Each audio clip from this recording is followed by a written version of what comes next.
All right. Well, good afternoon, everyone. This is Matt Pfeiffer, and you are watching Conversations on Retail. It's a beautiful day in Bentonville, Arkansas, but today we're going to focus westward.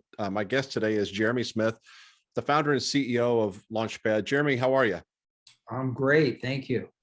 Jeremy, thank you so much for making the time to visit with us. Like I said, I've got a whole lot of questions, and one of the things that makes Conversations on Retail different than podcasts is we invite folks to join us live and to submit questions as we go. So it's a little bit more interactive. Didn't have nearly as much time to promote you and I's conversation today, so I wouldn't expect a very large number. But the folks that have joined, if you've got questions, hit the chat button or the Q&A. Jimmy, I always like to start with background, and I won't go, back too terribly far, but I would like to talk about your university experience and the early part of your career. You spent a good amount of time working in graphic arts before finding your way into the consumer product space. Tell us about that. Yeah, I was in the advertising and graphic arts industry, which also includes the typography industry, which doesn't exist anymore. But that all got taken over by PostScript and Adobe technology, which put a lot of millions of Americans out of work, but created a whole new generation of graphic artists, which was great. So, for me, creativity is incredibly important. And having spent time with some of the best creatives on the West Coast gives me kind of a little bit more insight into how the creative process works. So I blend that with my business and sales background. But when it comes to working with clients and stuff, I'm pretty picky about how good the packaging is, because what you communicate has a big impact on whether you're going to be successful or not. Well, and forgive me, I didn't properly introduce you when we started. LaunchPad is the only full-service business strategy, branding, and representation group that's intensely focused on emerging food brands at Costco. And we're going to talk a little bit more about LaunchPad soon. But so after working in the graphic arts business and running Andreessen in San Francisco, what did you love about that work, and what were you able to then translate? Obviously, we're talking about packaging and so forth, but what other things were you able to kind of take with you as you moved into consumer products?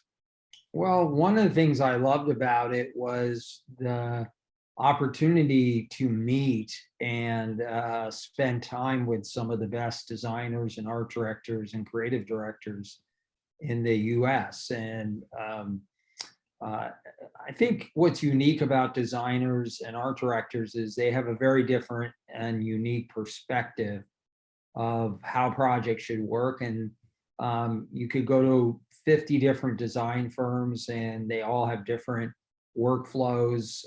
It's not an industry that everyone does everything the same way. And the personalities are very different, but I think the most interesting aspect to it is everybody pretty much from a business perspective comes to a design firm or an ad agency with a problem looking for a solution. And designers and art directors provide some very unique, first of all, a foundation for a brand, and then, packaging design and ad campaigns. And so depending upon what the approach is, it can have a major impact on whether or not the brand is successful. But it was just, the people are very interesting. It was a lot of fun. It was a stressful business, but it was also something that I found fascinating, because the creative process, a lot of people are unaware of how it works.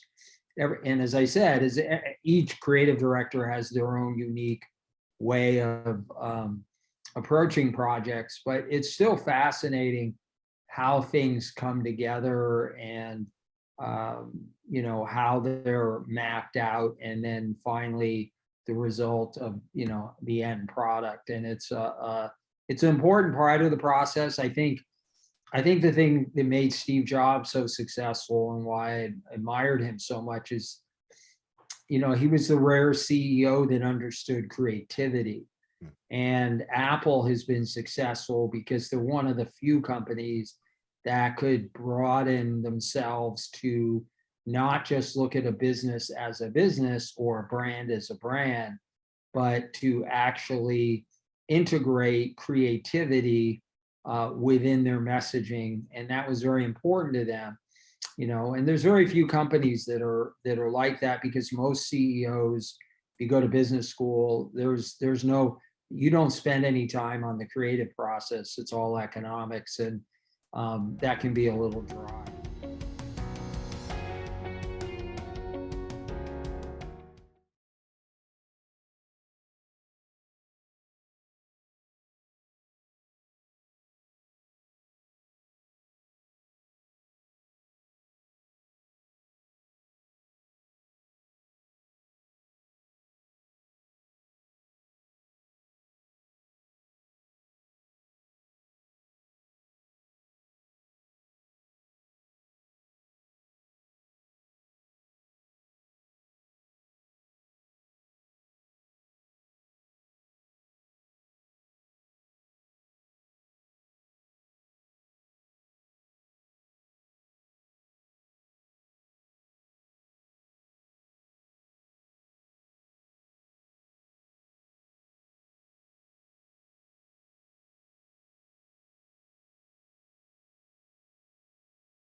So in 2006, you co-founded a company called Level One Marketing, basically opened your own design and strategy shop. What was your vision for the business, and what were some of the brands that you worked with during your time there?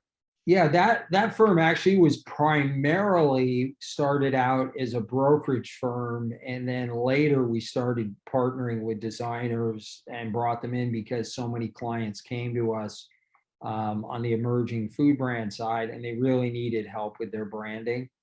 But some of the brands we worked with and were Chobani, Bob's Red Mill, Crave Jerky, Pop Chips, brands that have become very successful over a quick period of time. When you look at, like Chobani went from 0 to $1 billion in sales in just under 5 years, which is an incredible growth rate. So you did that for 10 years, and then and now we're starting to kind of get into the deep water. You sold that company and started Level One Marketing in 2016. I'm sorry, you sold Level One Marketing in 2016 and immediately started LaunchPad. What was your vision for LaunchPad at the very beginning? Well, the thing that I noticed about the brokerage business, talking to buyers, talking to VC firms, talking to brands, is that many companies understand sales from a brokerage standpoint, but most don't understand what strategy is and what tactics are. And when we looked at what the new brokerage firm for the 21st century would be like, it's more of an agency model than a traditional brokerage firm. It's a combination of, yes, we do representation, but some clients don't need representation, they just need consulting. So we have a consulting group, and then we work with an outside marketing firm called Market Brand that does design, branding, and package design. And so for our clients that need all of those services, we're perfectly well suited. And if for companies that already have their design established, if it meets our criteria, then we're ready to move forward, and they can use whoever they choose design wise. So, it was just, LaunchPad was created with those kind of 3 or 4 different services to separate us from the competitive space and to allow us to be more focused on emerging food brands. So, if you're working with someone like, Nabisco, their needs are very different than a small little jerky company out of the Bay Area that is just trying to get out in the marketplace, and their needs are very different. So we had to structure our business because we don't want to deal with Nabisco. We want to work with companies that are trying to change the world, improve the quality of food, see food as a source of healing for the body and mind. And so we focus on those type of brands. So some of those brands do need certain set of skills and a certain set of services that are very different than somebody like a Nabisco who has a mammoth in-house marketing department. None of these companies really have any of that in place. You describe your business as an anti-agency, and you've also been somewhat critical of the traditional broker model. Talk about the difference in kind of the world as you see it with respect to being a broker versus being a consultant that's enabling these teams to go and do the things on their own.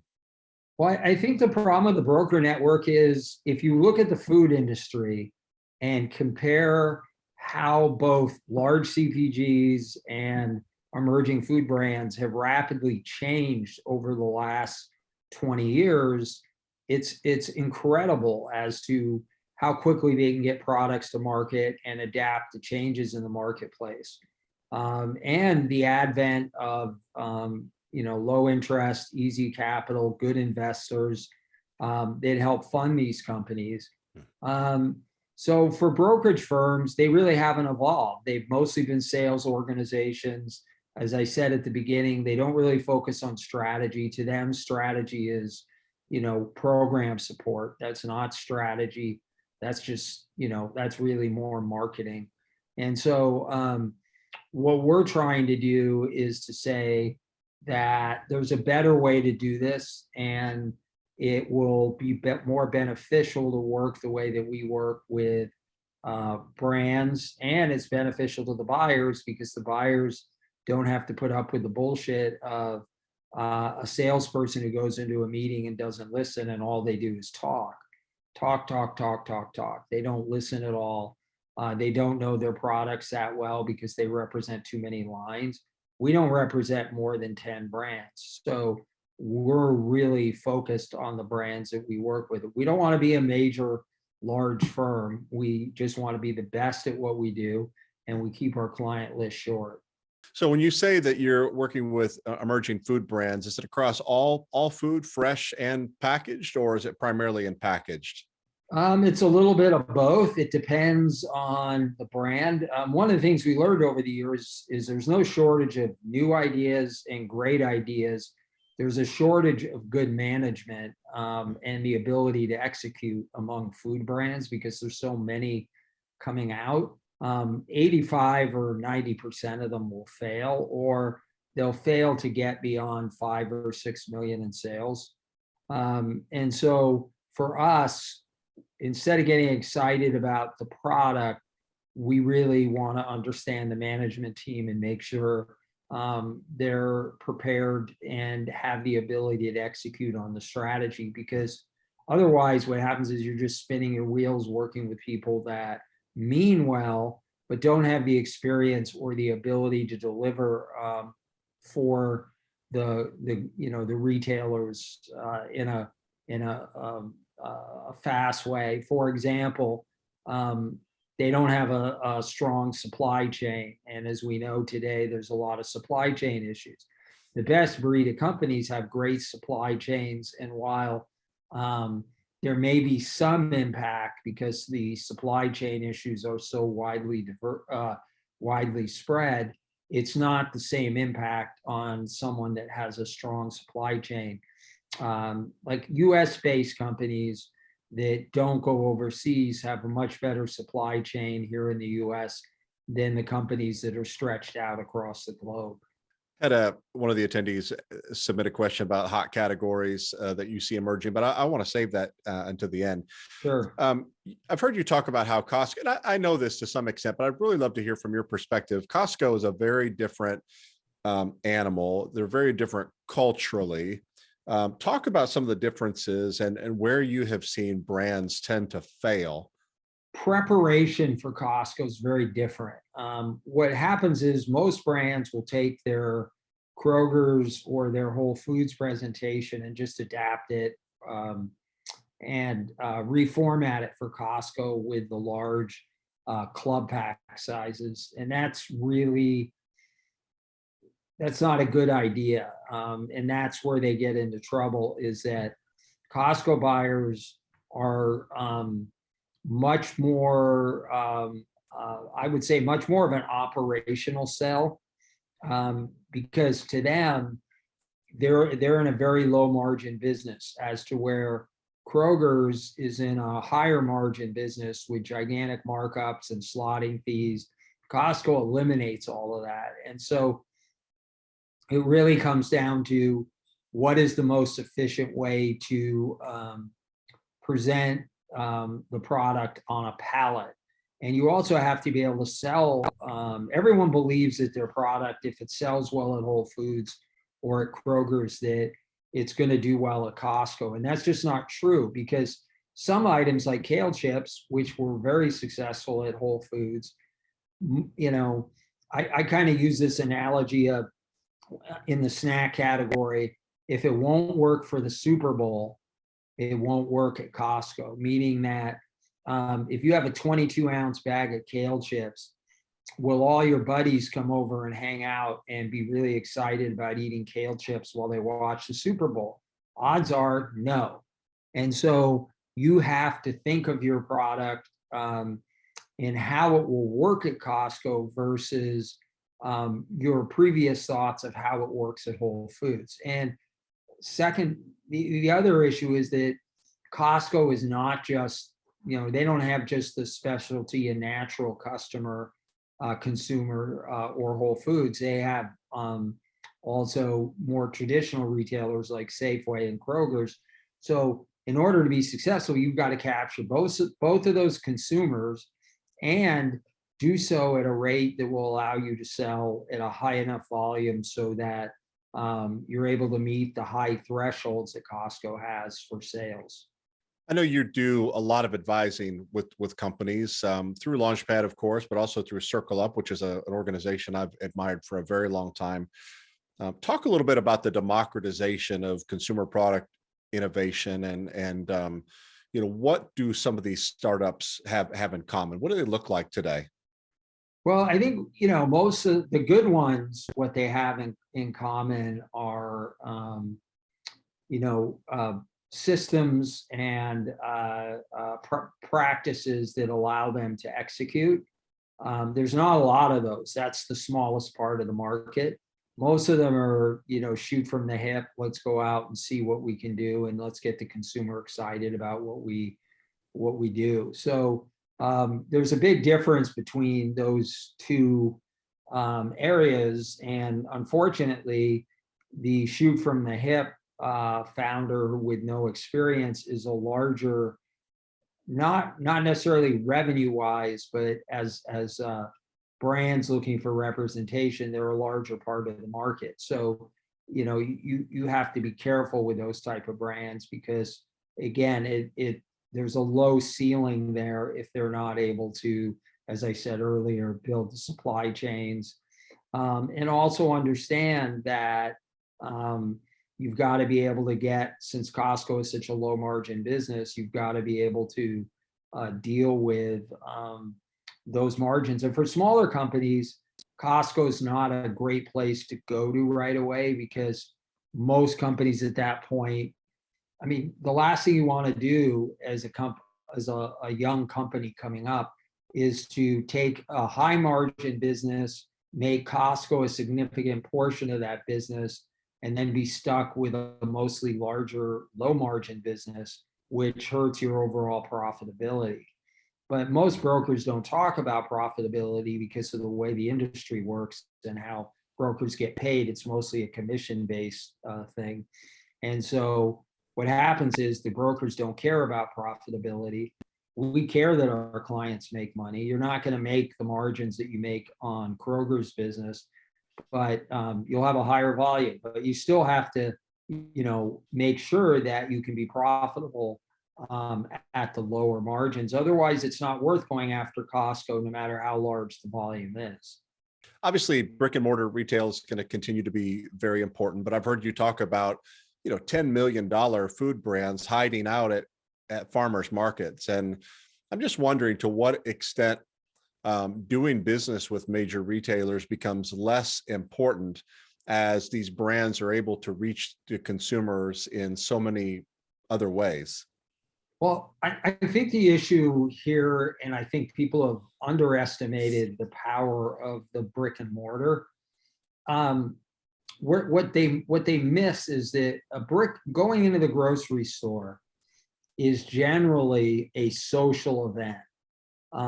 We've labeled these grocery stores as brick and mortar, but at the same time, they're really social events. You go in, you see your friends, you talk to the butcher if they have a meat department, or fish and chicken. It's an enjoyable experience. Usually, the husband or wife, or go there to see their girlfriends and hang out, and obviously shop. But a lot of it has to do with getting out of the house. And even though we talk about how time consuming going out to the market can be, and the nervousness of it with COVID, it's still, there's a need to get out and talk to people for most people. And I've noticed, like with Whole Foods, since Amazon has taken over, they're trying to, I don't know if they're doing this deliberately, but the cashiers don't seem to talk as much to the people online. And some of that could have to do with COVID, but it's an experience. I mean, I bought, like, I think the hardest part is produce and meats and seafood, and buying that online just doesn't really work. Right.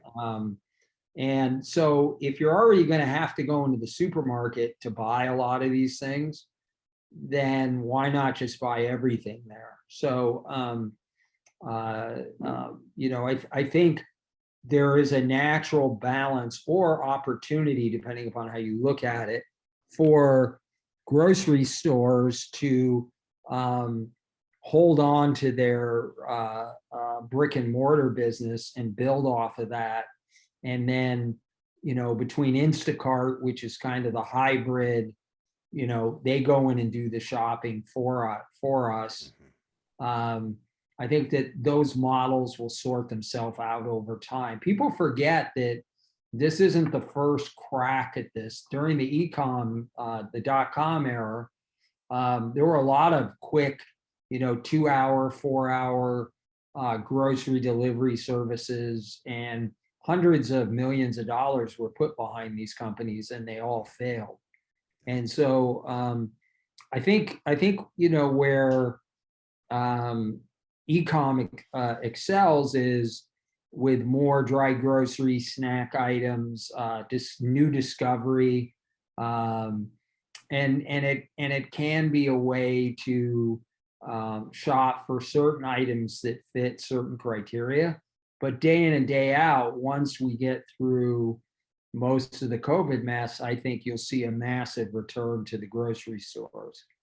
Well, and you've got to think that over time, the services that are picking out our meat and our fruits and vegetables are going to learn more about us and our tastes, and eventually they'll start to do a better job, or we would even entrust them to do that for us. Yeah, I personally don't believe that, because I haven't seen the technology that allows that to happen. But anything is possible. So I just think that there's a sense innate to the human being that likes to go out and discover and shop. And that's one major part of e-commerce that they can't replicate. Yeah. It's more order taking, and for day-to-day items that you want, like we buy our dog food on e-com, because you can just set it up under monthly, and every month it gets delivered. You don't have to think about it. And so, Yeah.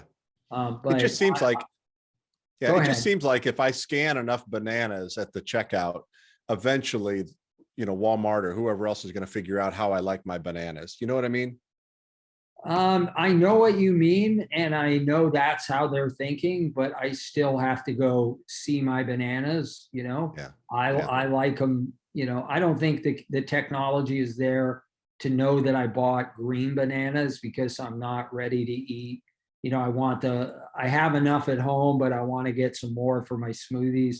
And some of them will ripen over the next 2 weeks. I still think a lot of that is not there yet. Maybe we will get there. But you know, another thing about grocery shopping and why Costco has been so successful is there's a lot of impulse buying that goes on, and Yeah. demos play a big role in that. And people, you know, Americans are large consumers of things they don't need.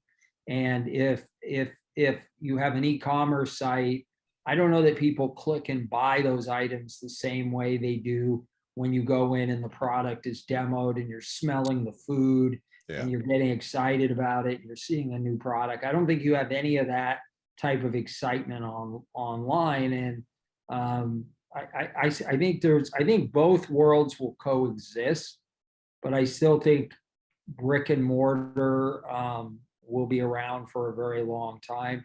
On the other hand, I think for brands that develop a direct to consumer model, you can make the case today that in a lot of situations, why even bother with grocery, depending upon the type of item?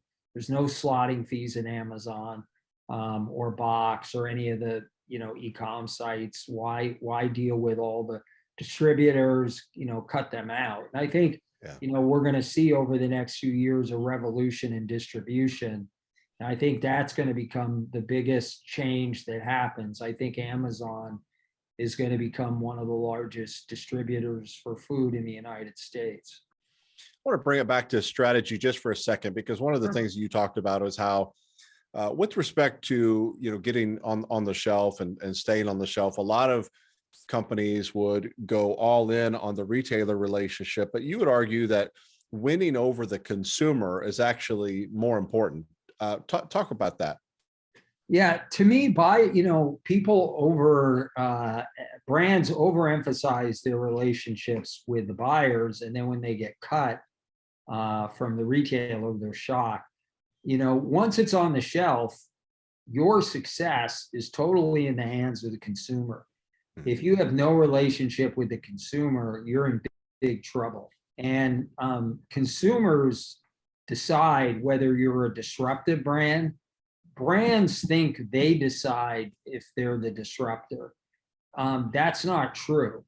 Consumers ultimately are the deciders of whether a brand is going to be disruptive or not. Now, there are strategies and tactics that you can invoke that allow you to try and play yourself off as a disruptor.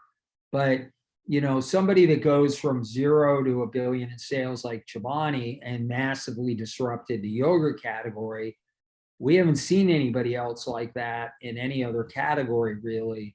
That came in a stagnant, very large, dominated by large players, come in and just turn the whole world upside down in yogurt. And now, they have a lot of line extensions and have moved well beyond yogurt. So there's a lot of things that have to fall in place. But it all starts at the end of the day with the relationship with the consumer. And I think if you look at the most successful companies, Nike, Apple, Patagonia, you look at those companies and their brand connections with their consumers are deep and real. So it takes a big mistake or a breaking of the trust in order for that relationship to end. And it's the same thing with vehicles. Like I drive certain vehicles, I will only own a certain brand. Yeah. And I like their story and how they build their cars. And that's it for me. Nobody can convince me to switch brands because I believe they're the disruptor in this category and I enjoy the quality of their products. And I think that's true for a lot of consumers. You're either a Coke or a Pepsi fan, you're usually not both. And that comes from whatever relationship the consumer has with the brand. But Yeah. there are things you can do like Chobani, and I think this was very smart and it was highly unusual. They would give away, product. People would contact them and say, "Hey, I'm in Biloxi, Mississippi. None of our grocery stores carry Chobani," and they would send them a 4-pack of Chobani, and then tell them call this retailer and ask for our product, and that really helped them establish their relationship with the consumer. Is they went directly to the consumer, and while people were talking about, oh, we've got 100,000 followers on Facebook, Chobani was at 1 million, and people really don't talk about this a lot, but they were at 1 million really quickly on Facebook with spending very little money on that effort. I want to bring it back to LaunchPad for my last couple of questions. Talk about the sweet spot, if your business has one, the types of companies, the size, stage, category. What are the kinds of companies that you're working with for the most part, and what are the sorts of things that you're doing for them? Well, most of the brands are, somewhere between north of 5 million to, about 70 million. Hmm. So, and the categories vary. Some are plant-based. I would say that right now we are heavily plant-based because so many of our clients either were already in that space or have moved to that space. So there's a bit of a trend that pushes that forward. So, but we focus on a term that we coined called DUE, and it stands for disruptive, unique, and exclusive. And so we don't work with any brand that doesn't have some ability to disrupt, have something unique to what they're doing, and something exclusive. Now, every once in a while, you get a brand like that that seems they're going to be disruptive, has some uniqueness, but they wind up becoming a niche, and that's the risk to it. As far as how we work with clients, most of our clients want to get to Costco by the time they call us, like tomorrow morning. But we slow them down because it's a big decision, first of all, and we need to put them through the test to make sure that they have the supply chain wrapped up, that they can pass a plant audit. Most of these other retailers don't do any plant audits. Costco does a very rigorous plant audit, and some companies aren't prepared for that. They fail the audit. And so they're much harder on brands than from a quality perspective to make sure that they're right, because they're protecting their members. Costco is very unique in that their member comes first before the brands. And so that's the most important thing to them. So they don't want anything to go wrong. So any brand that goes to Costco has to get a plant audit before sometimes the buyers will even look at the item.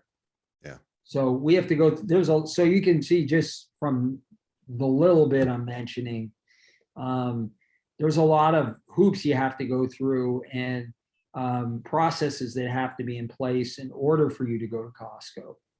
Even if you're well established at Whole Foods and other retailers, Costco is a whole nother animal to itself, and they look at things very differently. What categories do you like now? Well, I like some of the plant-based. I don't like all of it. I think I don't like the chicken nuggets space. I think that's a waste of time and money. But so far, none of the brands have really taken off at Costco. There's no, everyday item. A lot of them have gone in and failed. And I think, I think what people fail to realize with chicken nuggets is it's basically a throwaway food. And if there is such a thing, and parents are giving them to their kids, and that's why McDonald's was so successful with their nuggets, is because they developed a flavor profile that any kid would eat, and they love the sauces, and they get a little box, and it gives kids control. And so, but when you put them in a big bag, the reason the Donald Duck ones and the Disney ones did so well or the dinosaur ones, is that no, they're not healthy for you. but it's easy to give, your young kid or child a quick meal or a snack, and they'll consume it with very little resistance. And when you're a parent and you're managing your kids and your life and everything at work, sometimes you need those type of products. Um, the other thing that's, and from the plant-based perspective, the things that are working well, that I see, are brands that are able to create products that don't taste plant-based, meaning that they appeal to all audience. The fact they're plant-based is great. The fact they taste good is even better. And so a lot of the plant-based products are dry. Like if you cook a Beyond Burger or an Impossible Burger the same way you cook a hamburger, because they're made out of peas, you'll burn the crap out of it and it'll be really dry and it tastes awful. Yeah. And I think long term, that's what's going to do in Impossible, and I think Beyond, because consumers don't understand that. And both brands are doing a horrible job at expressing that. But keto's done okay. In some cases, it's done really well. But keto is kind of a weird category, because people think they're on the keto diet because they're eating a keto cookie or something. But those cookies aren't on the true keto diet. So they're just modified. It's a new name for low carb and low sugar. I understand you're a guy that'll talk to just about anybody, as long as they're not trying to sell you software, right? What's the best way for someone to contact you or to engage your organization? Either through our website at I guess you don't. My wife always yells at me. You don't have to say www anymore. LaunchPadGroupUSA.com, or on LinkedIn. I'm on LinkedIn regularly, and so I'm easy to find there.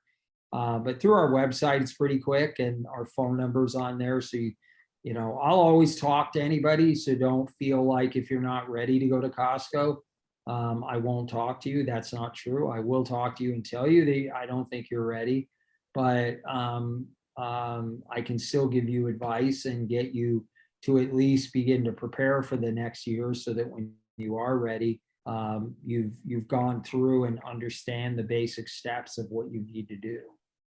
Well, Jeremy Smith, founder and CEO of LaunchPad, it has been so nice getting to know you and spending some time with you. Thank you so much for making the time for us today. Thank you. Talk to you again. Have a good day. Great.